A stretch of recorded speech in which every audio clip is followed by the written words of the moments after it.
pull up close. We don't beat around the bush, we meet around the bush. Face it with a grin, let the real talk begin. We don't beat around the bush, we meet around the bush. Come on in, take a seat. Now we're bringing heat around the bush. Yeah, we meet around the bush. We meet around the bush. Welcome back. I still have to say it. All right. Today we're going beyond the edges of our hedges, and we are going to talk about love. Who and what taught you what love was, or what love wasn't, or that it doesn't exist, or that it does exist? I don't know. We're going to get into it. So, okay. So, the first question Kids are a big one. is, what did love look like in your home growing up? So let's give like a 40, 50 second rundown. Rose, Oh, all right. 40, 50-second rundown. let's go down the 12 years you've been alive and Yeah. You know, and remember the 30 decades that I've been living. 30. Obviously. That's right. Right. Because numbers are hard. Numbers are hard. Yep. But in my home growing up, love looked very conditional and transactional. Everything was, you do this for me, you get love, right? You get attention, you get praise. I mean, even my parents' marriage was a transaction. My dad did not want to have any more children after the miraculous joy that I was popped on them. Mhm. And my mom basically was like, I'm not going to marry you unless you give me another baby. And my dad, transaction bargain later, was like, all right, I'll give you a baby and we'll get married. And yeah, that's how we all began this fucked up trauma bond that we have. So love in your house was like a status quo, or like a yeah. That's quite something like that. What is that supposed to that mean? sound obviously describes That was, my childhood. That was a Silence of the Lamb quid pro quo.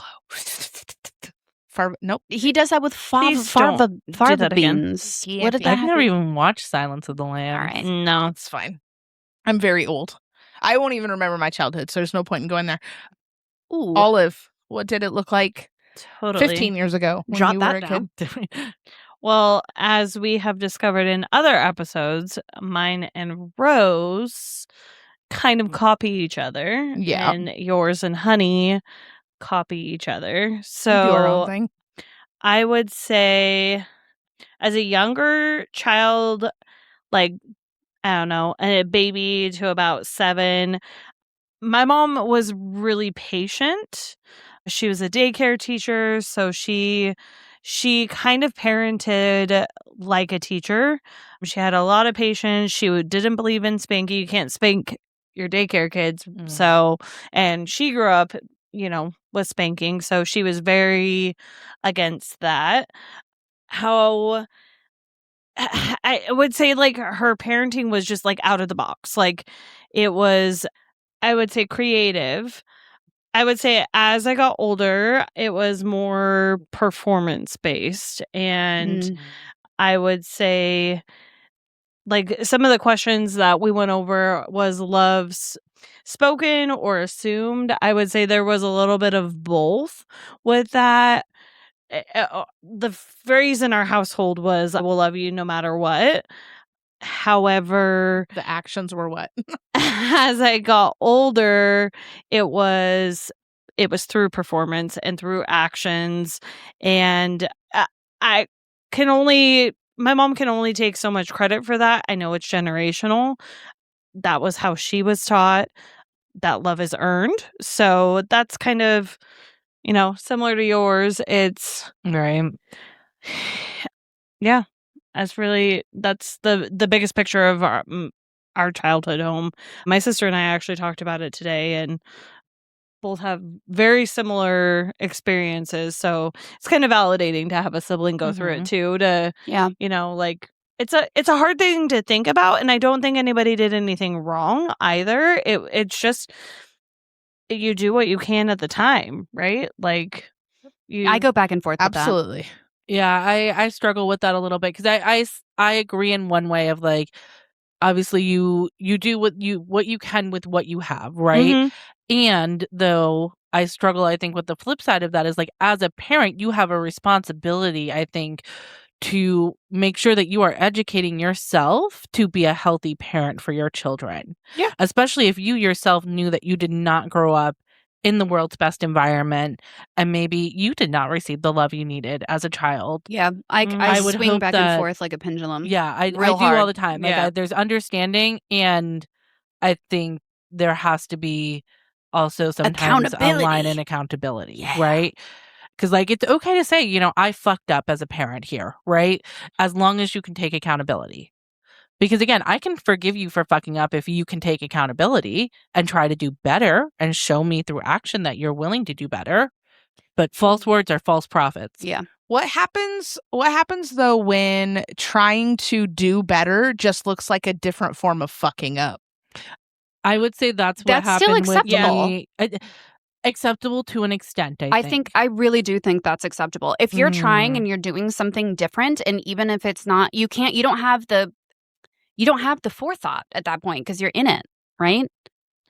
So If let you're me- trying, I really let me give an example. Okay. So like an example for me is like when I was growing up, I was so much in survival mode that I didn't get to really give myself the opportunity or get the opportunity to like do well in school. Mhm. And then as I got older, like college and things like that got further and further away. I was like a late in life college person. Mhm. And when I got pregnant with my daughter, I was only 20 when I got pregnant. And so for her, I raised her in like, I really want you to do well in school, you know? And I didn't want her to go through the things that I did. So for one, I never let her spend the night anywhere except for like just a couple of people. One of them is my best friend, and she had a daughter the same age. I'd known her for a very long time. She was allowed to stay there. Honestly, I can't think of another person. I can't think of anybody besides her daughter that she was allowed to stay with. And that kind of sucked for my daughter. She could have anybody she wanted come stay. Any friend could come stay at our house, but she couldn't go anywhere else.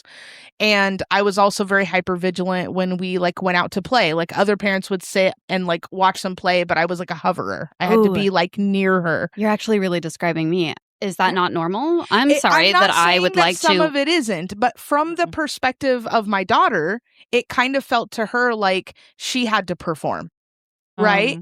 Because like it's like, oh, I have to do well in school, and she was in honors classes, and I didn't really realize until she was an adult how hard that was for her. How much pressure it was. Yeah, Yeah. like I was like, wow, I had no idea like that you just didn't realize I loved you no matter what. I just wanted her to have more opportunities than what I had. Mhm. So that's kind of what I'm talking about in a way. And that's Like- kind of what I meant by like with my mom. I think she was trying to do it differently and trying to do it better. Mhm. I think, she just kind of lost herself.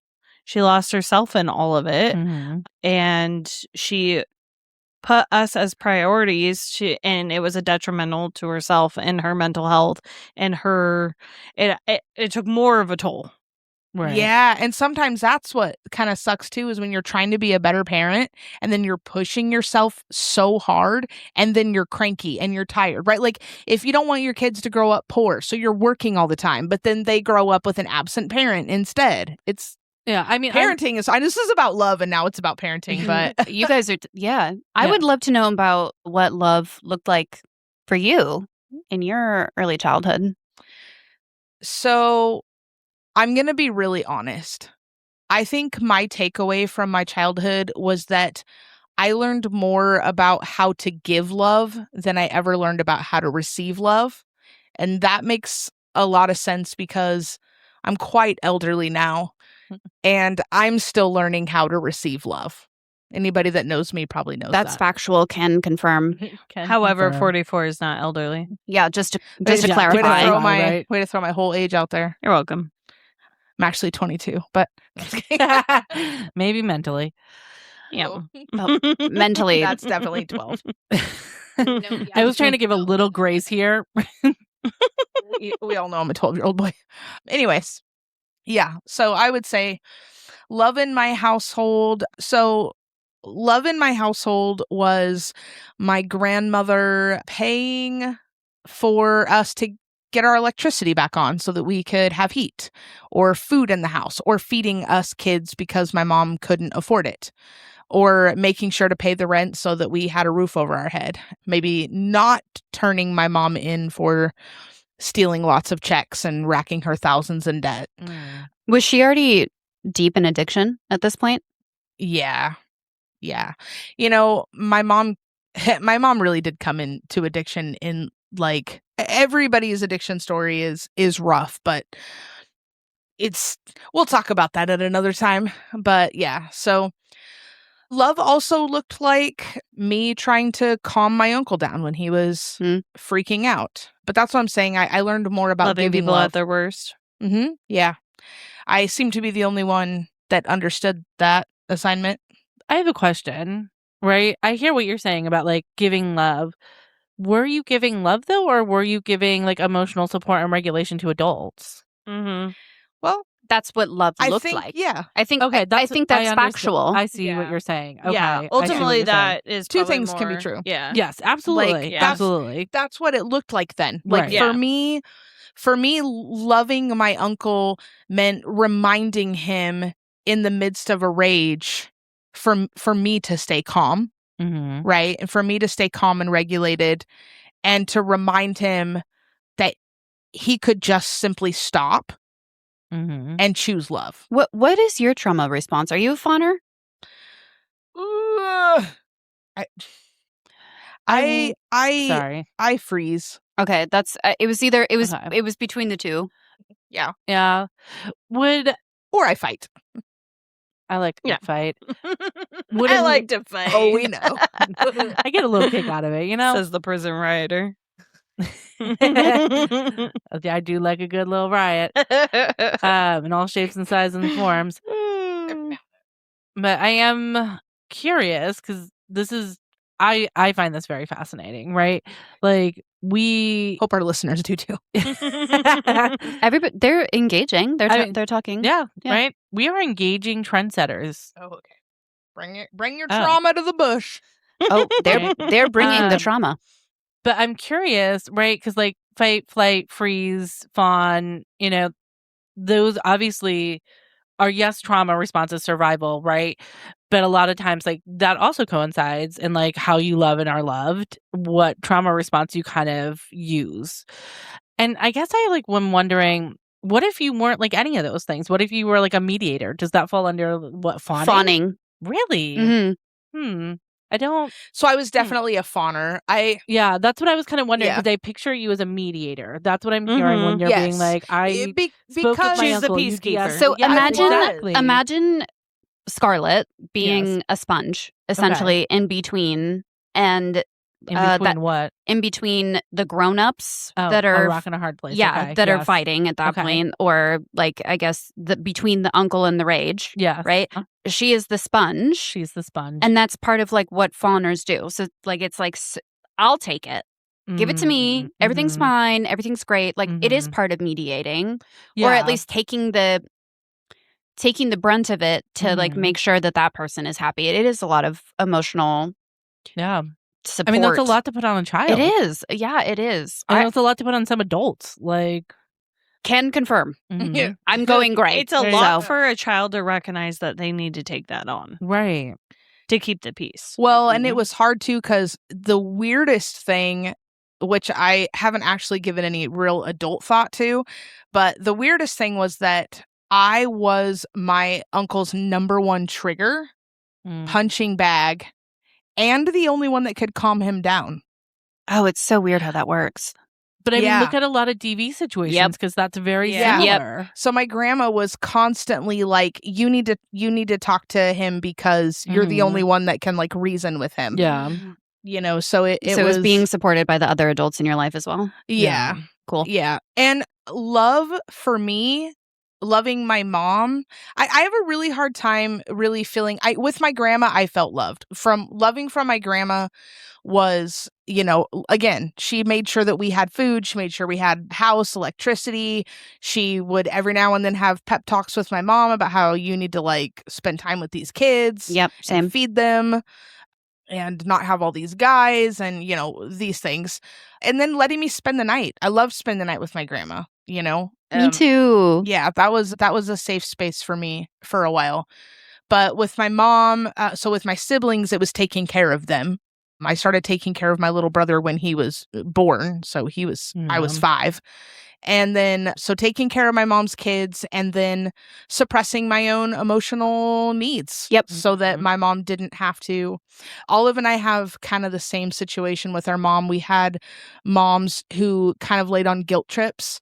So like my mom's response, if I said anything to like a need or a feeling I was having, was just, maybe one day I'll just kill myself or, be not here anymore, and then everybody will just be happy. And so I really learned to like shrink back any kind of feelings that I had. What do you do when you look back on that now? Like when you recall that memory, if you're recalling that memory, right? Do you see like your mother projecting her own shit self-image onto children? Like, do you see that's like that she herself was like a small child that was calling out for help? Yes. Yeah. No, absolutely. Absolutely. When I think about those moments, I think about somebody who, my grandfather passed away when I was 8. And so she was like 28. You know what I mean? Like she was like 28, 29 when she lost her father. So I see a mom who was really struggling, and I can see that she did not know what to do. She was in over her head with 2 kids and then 3 kids and an addiction, and she just wanted things to be quiet. She didn't know how to meet her own feelings. Yeah. So, I mean, there was no way she was going to be able to show up. I'm telling you, I swing like a pendulum so hard on that. Yeah. I really go back and forth. Like part of me some days is like all of the adults in my life were trying, at least kind of, right? They were doing the best they could with what they had in that moment. Yeah. Because they don't have the ability of foresight like I do, right now, thinking back on this. Yeah. And all we ever have. And then the other part of me is like, I see small children, like I see my children. And out of all the things that I've gone through in my childhood, I look at them and I'm like, I would never ever do what was done to me. I can't. So why are we excusing it for our parents and our parents' parents? Because we have access to more studies. We have access to more information. We have the friggin' internet. I do think there is something to be said. I think there are some things that can be excused and some things that can't be. Yeah, and addiction was real. Addiction was very real. So they were working with the logic that they had at that time. Yes, they were trying. And that's fair. And I struggle with this because I hear what you're saying, right? Excusing isn't the same as understanding. Right. Correct. And I think that's where I come from a place of understanding, for sure. I don't excuse the behavior. Right. But I can understand where it stems. Absolutely. I can understand where it stems from. I can look at it from every perspective and understand why it happened and where it happened and how it trickled through the family line. And I can also understand, especially now as an adult, that I would never, ever, ever do that to a child. I feel like our generation are the cycle breakers. Okay, but here's the thing. I would hope so. You can only meet somebody as deep as you're able to go. And that is fair. fair. I do believe that as we've gotten older, more aware, okay, I do believe that we have more of an ability to show up for ourselves. And we are meeting ourselves deeper. And I don't think that when you're closed off emotionally, you can only have, honestly, like so much empathy. I think you also have to look at what field we're in and who. I was thinking the same thing. Who we surround ourselves with, because I hold you accountable, and I hold you accountable, and I hold you accountable, and I see you for who you are, right? And I'm able to understand the things that brought you to this. I'm talking redneck hillbillies in the back 40. Yeah, I know. No internet and a lot of beer. All right, they were trying. Yeah. Yeah, I think I hear what you're saying of like they didn't have hindsight, right? And they only had what they had available to them at that time. I think for me, the line comes with, And they got raised with a different kind of line. That's true. and And yes, the they absolutely did. environment. Absolutely. And I can definitely take that into consideration. My grandparents didn't say I love you. My great grandparents came from a generation where you spoil your kids if you hold them and say I love you. So my grandmother, she loved through actions, but she didn't hug or say I Right. love you. Yeah, it was a totally different time. That's what I'm saying. Absolutely. There's a lot of pieces No, that there is definitely a lot of pieces and factors. I do think, though, when you, again, not hindsight, but foresight, at some point as a parent, you should be able to recognize that, you know what, maybe I fucked up a little bit, right? Maybe I was not the best version of a parent that I could be. And that doesn't mean I wasn't a good that would be parent. hindsight. That would be hindsight, where you can recognize, like, you've Okay, already. sorry, I meant foresight, yeah, right? yeah. So like you were talking about foresight. I was talking about what Seeing the ahead, action, right? Yeah, the action that I do Yes. right now with my children will affect them in this way. We Right. don't have that. And that's what I'm saying. Yeah. And that, I understand that, right? But I do think at a point, right, you get to that point where now you do have hindsight, Yeah, right? At yes. some point you have hindsight and you look back as a parent and you say, you know what? I tried the best and I did the best that I could. And maybe I was still not perfect. And that's okay to admit that and say to your children, like, hey, I'm sorry. I did the best of what I could do. And it still was maybe not reaching the mark all the way. I mean, imagine. Like there's accountability. There Yeah. needs to be accountability. Yeah. Also, I think we all went over our households, honey, but we did not hear your household and what it looked like as a child. And Yeah. how you viewed love. So if you would have asked me, 6 years old, what I thought love was, I would probably say my grandma. I call her my Nammy Noodle. She's been my Nammy Noodle forever, so I refer to her as Nammy. My kids refer to her as Nammy. That's what love looked like. That was the one true constant in my life, the one person who really showed up for me in every area. Like, she never missed a concert. She was always there. I think my mom and my dad were not together. My mom was deeply addicted to pills and alcohol and men. And my dad, it was a thing. Yeah, Mhm. it was methamphetamine and alcohol as well, and that was more intense with the alcohol. And it was a lot of like, it was latchkey. Like, you were like, we would be outside for as long as humanly possible, and you were like around, but not emotionally present or there at all. Like, I wasn't ever left totally alone, and maybe as I got a little bit older, but they weren't there, Yeah, like present, but not really present. Yeah. Yeah, that's how my dad was. My mom was maybe a little too present, quite frankly.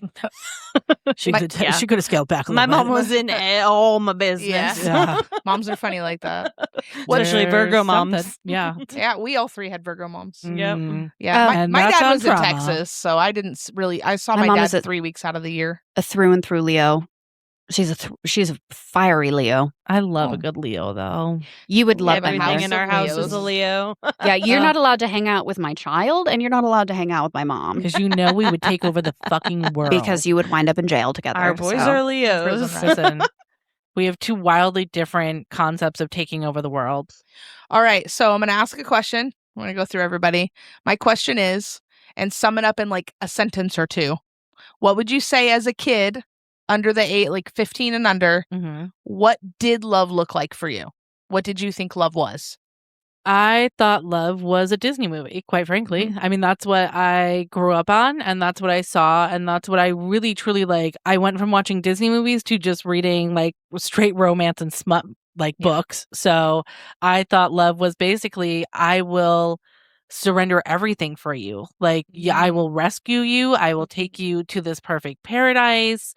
That was love. Love to me was like you were rescuing me. And I think that's why I think I really confused love with wanting to get out of a bad situation. Again, you Like have Stockholm syndrome. a little, a little bit, but I didn't actually fall for the Stockholm, unfortunately.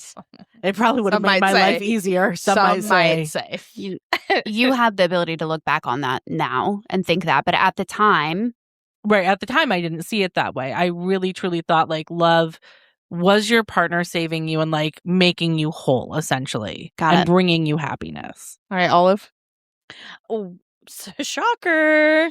I Samesies. literally wrote notes for this one because I knew it was going to be a hard one for me. So first I put down, I don't feel like I knew, which we kind of touched on earlier, but then I said a Disney movie because I watched a lot of Disney. Like that was my go-to. And I think I just assumed somebody was going to kiss me while I was sleeping. I was going to kiss a frog. Well, that was happening to some people at this table. Something was going to happen, and I was Ayo. poof, gonna be in a castle. Right, No, exactly. that we were getting That was my kissed while logic, sleeping. though. It was, Yeah. I it was like, was yes. Trauma joke. Sorry, it We was a were going trauma to be joke. saved. Yes, my Sorry. prince was to Saved come. by men. Right, yeah.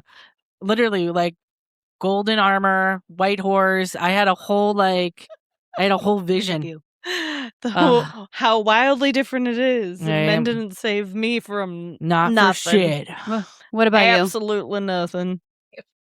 Well, I did not like cartoons at all, to be honest with you. I got into South Park for a minute, but I did Disney's not a not do cartoon. Disney. Hmm. I did not do Disney. I did not do Disney love. Ugh. What I thought love was as a kid was taking care of the people around you and holding the things that they could not hold Mhm. Mm. so that they could find their footing to just be. Mm. Mm. Mm. Mm. Oh. Go ahead and say it, honey. Strongly agree. I would say Yeah. if you would have asked me before the age of 15, before I met the first like love of my life, right? Yeah. Like before I sort of discovered for myself, I would have said that love is my Nammy's house. What does that represent? Why? What is that? in kid Safety, brain? security. Unsolved. That was like that was the person That's what we watched. that was the person that was always constant for me. And she was Mhm. always present with me too. So if I was doing art, she was doing art. If Mhm. we're playing tennis, smacking balls around, like it was always the greatest time. She'd go on bike rides with me. This woman was like in her 50s, right? Hey. Just old as hell. Just Damn. kidding. Just kidding. I'm just kidding. I'm Sorry, just kidding. I had something in my throat. No, I'm just kidding. But she would like come home after a long day of work and she would make dinner and then she would put on her little bike helmet and she would go on a bike. I know that woman was tired and she was Mm. always present with me. Like she was a constant. She witnessed you. She saw Yes. you. She witnessed you.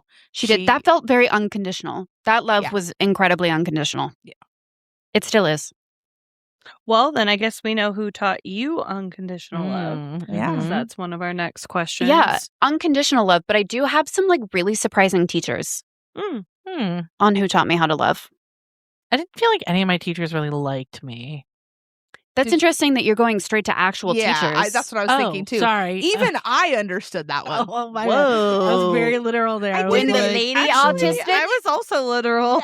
I was like, none of my I was like, I teachers- was too loud. I That's what I was talked just too yes, much. that was always I the complaint. laughed too Yeah, too much. loud. Like, Whatever. I was Don't always dim my getting in light. trouble. Because you Yeah. guys were over there trying to get the boys to fall in love with you, to take you away did from not need here. to try, first of all. Save me. So rein your Oh, horses dear. in there, friend.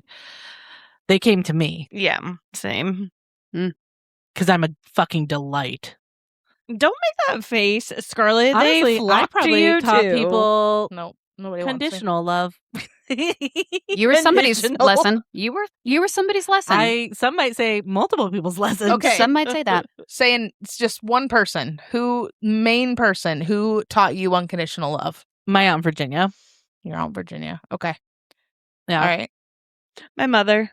'Kay. So, And Noodle? Noodle. how about you? I'm going to say something and it's going to sound really bad. Is it yourself? Say It it's is yourself. me. Ah, Yes. I love it though. I know it feels weird to say, but basically for me, I was looking around in a world, in an environment where nobody seemed to even understand Mhm. how to be for themselves, for anybody. Mhm. And that's kind of where I realized if I can love everybody still, I know that it's real because I still love you. Yeah, Right. and good on you. And that's how I felt about my mom. That's who taught you unconditional love, though? Yes, First, because before I your knew- grandma? I knew, yes. Yes, I felt the most safe with my grandma, but I didn't ever feel unconditionally loved. Mm. All right. The reason I put my mom is because even through all our trials and tribulations and everything, if I called her right now, she would be the first one to show up. Mm-hmm. That is part of You that's listen one to of the this podcast conditions first. of unconditional love. Yes. Yes, and I Just agree. through all the That's trials and her mom. tribulations Yeah. that they're still there. Yep. Yep. They're still there. A lot of people would say, wow, if, hearing the stories that we have to tell, and it's like, you have a relationship with your mom. And it's like, Absolutely. yeah, because we fought through the uncomfortable and we fought through quote unquote hell to get to the wonderful relationship that we have now that is unconditional and always Mhm. has been. All right. So, Rose, Yes. how do you see love now? As a black void, no, kind of though. Legitimately, I don't know. Truthfully, I see love now as there's really no great way to say this, but I guess today as an adult, I see love as, I guess part of me really struggles with this because I feel like I hate love and I don't see it as anything special. I see it as a burden and it actually makes me feel a little claustrophobic and suffocated. And that's on trauma. And I would love to see love as a positive thing. Unfortunately, I just think people abuse love and they take it for advantage when you have love for them a lot of times. But still, there So- has to be a pure example of love in your life, even if it's just yours. Oh, I don't think my love is pure, my friend. I don't I either, refute but- that. But do you not have a Miss Sally? I mean, I suppose I do have my babies, and I do love them unconditionally. Cats. Yes, my cats, Yes, my cat babies. One might say I birthed them. They look exactly like me. It's the genetic coding. Rose is extremely hairy. I and am short. very hairy and calico colored. Yeah. I have whiskers as well, so we got a lot of matching things happening. All right. So a dark Yeah. void of scariness that's Yeah. suffocating. And Okay. hairy. Yeah, very hairy. Yes. You know, you might be the one person here, Rose, whose like traumatized child view of love might actually be healthier than their adult view. But actually, it probably was. I No. lived in like a rose tinted world until I was about hey, at least this is 22. like real. Yeah, and then it all shattered to bits and pieces. Oh, You were incredibly just shithouse hammered until 22, babe. I was shithouse hammered, to be fair, until around 27, 28. she's like Same. 8 I seconds just got ago. more cynical and jaded after like 22. Olive, what is love to you now? Tread lightly because we're married. I'm just kidding. Olive's like, kidding. It's this marriage. be That's you. what love is. No, be you. Yeah. Scarlet. No. No, let's aside. I believe love only happens when you learn to love yourself. That love is unconditional in the sense that even in a fight, that love doesn't waver. That those hard times or trigger times that come up, that you both grow and challenge each other from them instead of walking away and throwing in the towel, and that you actually take the time to sit with those parts of you that have possibly never seen or have been given compassion from yourself. I can definitely agree with you there because your definition of love, which as a Capricorn, no surprise, stability, staying, long term. Yeah. I don't know No. if that's just a Capricorn thing. It's not just a Capricorn thing, but it is notorious. I will concede. But the thing is that you have also taught me that, because as an Aquarius, I am very flighty and I always just want to like, it's not that I give up on anybody. I'm very loyal and very loving, but I have a very hard time in those moments of sitting in the uncomfortable. Mm. I tend to, when I feel like I'm losing myself in a relationship, I do tend to just kind of take off after a while. But Olive and her like she's I would not say that I have learned completely, but I would say that Olive is the first person in my life outside of myself that is reinforcing my own belief that unconditional love exists, because no matter what I look or sound like or bring up, she stays. Right. And I don't mean that in like a toxic way Right. between us, like, because when you're sacrificing yourself, that can right, Yes. but that's not what's happening. Bringing things up for each other, yes, we'll step all over each other's. We're a bull in a china shop or whatever, like stepping on each other's triggers over and over again. But it does make us sit with ourselves and sit with those parts that we haven't sat with before. And so as she demonstrates her view of love, she does teach me every day that unconditional love can exist outside myself. Yeah. And then reinforces my own, because I sit with myself even more. And so through her love, I am able to sit with myself deeper and love myself even more, because I am actually in a safe space where I get to know my authentic self. So sometimes that's not great.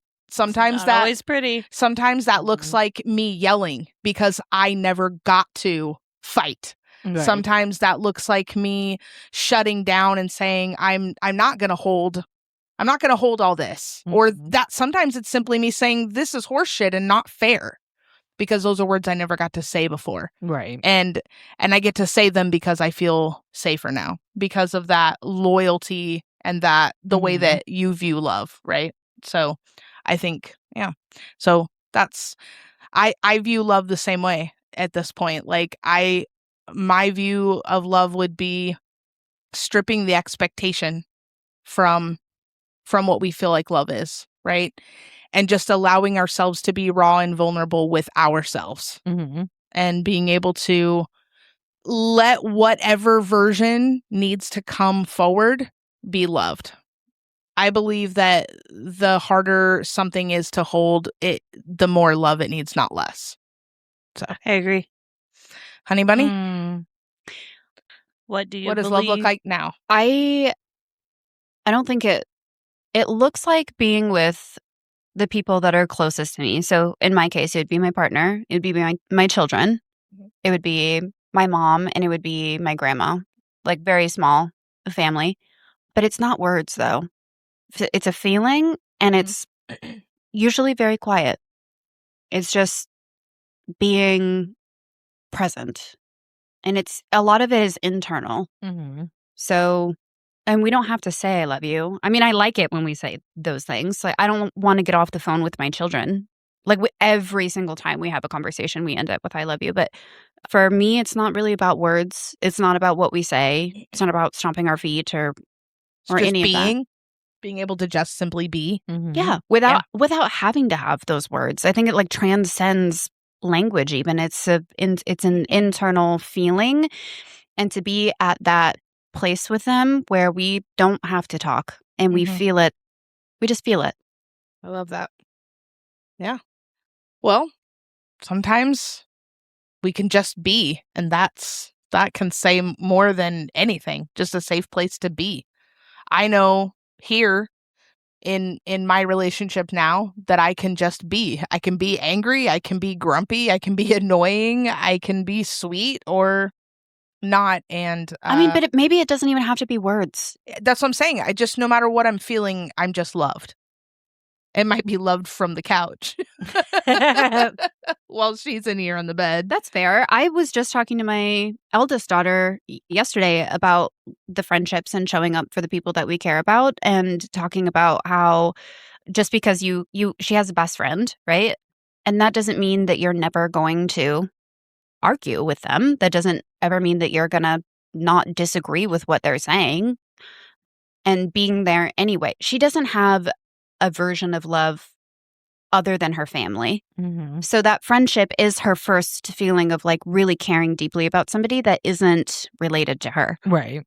And talking about that and like being open and honest about that. Like just because you love that person, right? You love your best friend doesn't mean that you're going to get along 100% of the time. Right. You're still like, Yeah, that's no, part I of think love. that's an unreasonable expectation, right? We're 100%. going to have our ups and downs. We're going to have disagreements.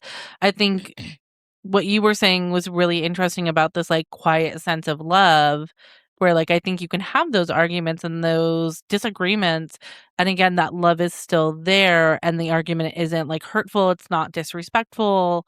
And I don't know, maybe I'm completely wrong, but like that's what I Typically. would like to think in a loving relationship.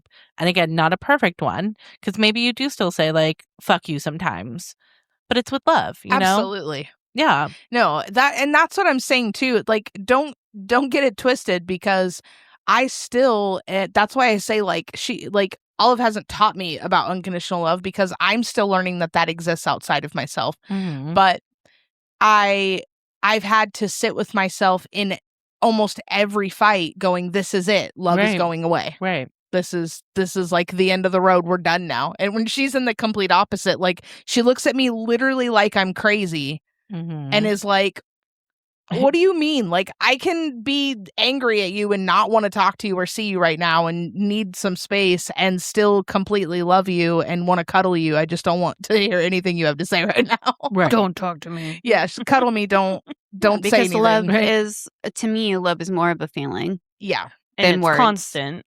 Yeah. It doesn't end for Olive. Like, Yeah, ever. it's No. safe. It's safe. Yeah. It's a feeling of safety and security. But due to trauma, I'm still learning that. Mhm. So I want to ask, there's one question on here I really love. What's something about love you had to unlearn?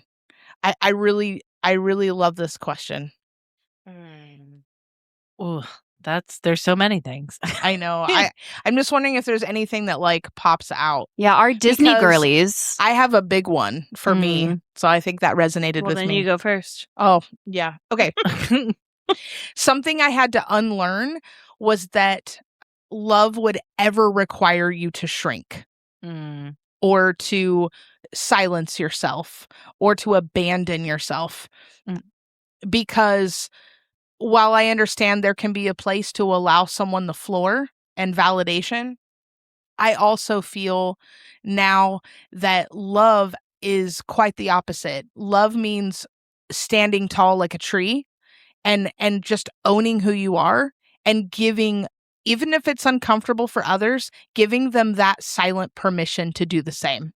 I Mhm. think every time we stand with our flame and we don't put it out, we like give the chance for somebody to light their torch and to say, hey, maybe I can stand tall too. Because, you know, a big redwood tree in the forest does not try to make itself small, nor does it tower over anybody in like an egoic show of stance. It just, Mhm. it simply is. Yes. Right. And so that's what I had to unlearn, was that love would ever mean abandoning myself or shrinking small or staying silent. Yes. So now I'm not great at practicing that. It's amazing what we can know but not yet practice. That's a whole other topic.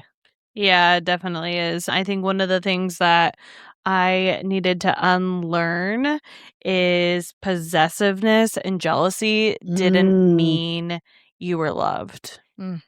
I used to view that in like my 20s as, oh my God, they Yeah. love me so much. Because I'm not allowed to be friends with anybody. Yeah. And I'm not even allowed to talk to anybody. And they care so much They just about want me me that all they to want to. themselves. Yes. Yeah, I had to unlearn that toxic red Wow. flag. Yeah, I think that's really common. I think that's Yeah. really, really common. Yeah. It's a rough one. I'm an Aquarius, so I'm the opposite of that. I think love is freedom. I actually think in a agree. relationship that real love looks like having space, time apart, your own Mhm. friends, your own hobbies, and being able to share those things. Because I think that type of stuff that Olive is talking about is fear. Mhm. Oh, yeah. Well, Absolutely. Disney also created that for me. Like I said earlier, if I believe that I'm going to have a Prince Charming ride in and take me off to a castle in the middle of freaking nowhere, they're going to be possessive, and that's love. He never And- came, so she settled for another princess. Yeah. All right. They weren't great. I think we should Well, let lighten it Honey- up, though. Let's let Honey answer real quick. Oh, What's something you had to unlearn, and then we can Let's light this bush up. Apologizing for everything. Yeah. Mhm. That's part of shrinking small. Yeah. I would say Oh, I'm so sorry for existing. My bad. Yeah. Did I take some of your air? I already told you, we talked about this in another episode, but like 2 things that I hate more than anything is being perceived too deeply and lawnmowers. I would like to add a third into the mix, and that would be being a bother. Yeah. I do not want to be a bother. That's how little Yeah, me felt same. all the time. Oh, I'm my so sorry. goodness. You don't. No. Don't even worry about it. Yeah. You So that's do the not have funner. to come hang out with me and Yeah. acknowledge my existence at all, Mom. Right. It's fine. I have big feelings right now, but I'm sorry. I'm sorry for even bringing it up. I don't want to be a bother. I don't want you to have to stop doing what you're doing with your time I'm to just like too much. take care It's of. okay. Yes. Yeah. Yeah. I still really struggle with that, but I'm also like a fawner in recovery. We're Yeah. gonna start a group. Okay. All right, so All let's right. light this bush on fire and speed things up. Would you rather always know when someone truly loves you or never experience heartbreak? Rose, we'll start with you. I feel like I already always know that everyone loves me. So I would probably just never want to experience heartache. All right. Honey's face right now. Well, I would say I would like to always know. Scarlett, would you So- like to always know that you were loved, or would you never experience heartbreak again? What would you rather? I have a different view on heartbreak. I think most of the time, heartbreak is just somebody not following up to expectations. So I think they can but would break you my rather expectations. never experience heartbreak or always know you're loved? I don't know. I learn more from heartbreak, but it'd be nice to know I'm loved. I guess I'll say loved. It'd be Honey? good to know. Yeah, I need confirmation all the time. Clarity is my I love you, language. honey. All Easy. right. Next one is, would you rather love deeply once or moderately many times? Love Rose? deeply once. Same. Oh, many times. Moderately many Just kidding. times. Oh, no. Yeah, give me moderate. So many. Give me all of them. Yeah. Give me all the moderates. That's a pretty easy one. Yep, I don't want a heartbreak. All right. Would you rather Or hear expectation I break. love you every day or have someone consistently show it? Show it. Show it. Yeah, I wouldn't want to hear it every day. It would take away. I mean, we do say Yeah, it every I mean, day, but- people could lie to your face, dude. I could say that I'm an astronaut. Yeah, that's true. Words are basically empty without You action. show it, and Probably. you Show it. Show me. Unanimous, show it. Yeah. All right. Would Prove you it. rather forget your biggest heartbreak or remember every lesson it taught you? every lesson. Every lesson. lesson. Unanimous. All right. Rapid fire questions. Love is. Shit. I shouldn't have asked you. Mine is everything. Wife. Love is everything. Honey, Love truth. is our greatest teacher. All right. The hardest lesson love taught me. I had to think about it appropriately to say that this. it doesn't exist. Mine is that I come first and not everyone stays. Wife. What was the question we were clipping? The hardest lesson love taught me. That I might be the only one doing it. Oh, okay. Honey. I refute that statement, first of all. And kidding. I ask me the question again. What Sorry. was the hardest lesson love ever taught you? Oh, wow. That it is sometimes fleeting. Love taught me that you can't always trust people that say that they love you. All right. One thing I wish someone had taught me. How to love myself and others. Wish someone taught you that too. Mine is that loving yourself and having boundaries isn't selfish. Hell yes to that.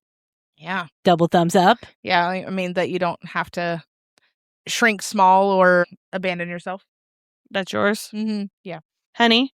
That boundaries are a blessing and that you don't have to apologize for everything. You are welcome. All right. Well, And that's That's- on love. that's it. That's Love on Blast here. Live Because on the love is bush. shit Yeah. and love is everything. Love is shit and love is everything. Put that one on the fridge magnet. So maybe the real question isn't who taught you how to love. Maybe it's who taught you that you were worthy of being loved. Mm. Okay, bye.